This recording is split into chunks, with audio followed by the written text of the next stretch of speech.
Story time, kids.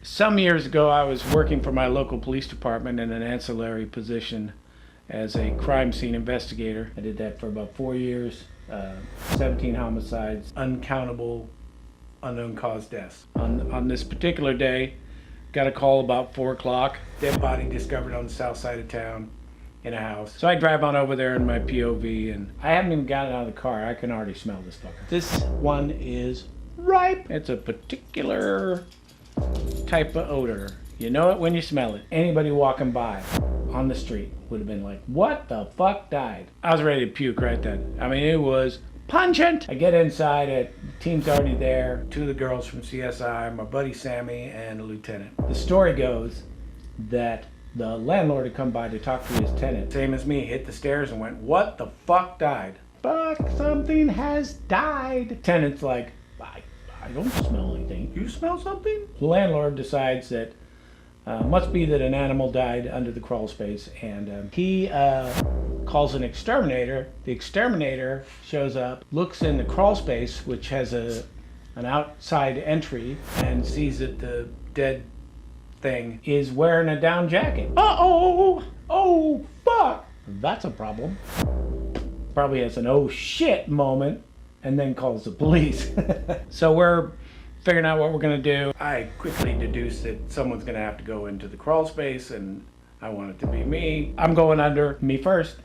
Bragging rights, it's gotta be me. I'm on that team. Girls are like, you can have it. Take it, thank you. So me and Sammy do it. So we put on our Tyvek suits, and we go outside, we start crawling in this crawl space. Well, as luck would have it, this asshole is like on the ass end of the crawl space, like the farthest distance away. That's where he's fucking at. We're crawling along and it just flies landing all over Sam, and I'm thinking, oh, that's happening to me. Sam stops all of a sudden. He turns around, he looks at me. He says, I'm Mike Rowe, and this is Dirty Jobs. And we lose our shit. We're laughing so fucking hard. We're laughing our fucking asses off. Finally, the lieutenant's like, what the fuck's so funny down there? And we get back to work. So we finally make it to the body, and he's in a pretty significant state of decomp. Face is just black. Can't even make out his features. And as I said, he stinks to high heaven. It's pretty apparent that this guy has been camping in the crawl space. He's got canned goods, he's got a bedroll, he's got an area where he puts his cigarette butts, and I don't know, living there or just sleeping there, hard to say.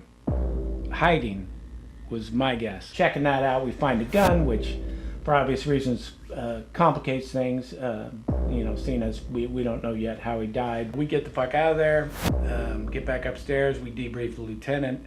He's like, I'm gonna call the heroes at the fire department and have them cut a hole in the floor. So the fire boys show up and they cut like a grave-size hole in the floor. The coroner's boys show up and they're like something out of a movie. Little 5-foot-tall Oompa Loompas.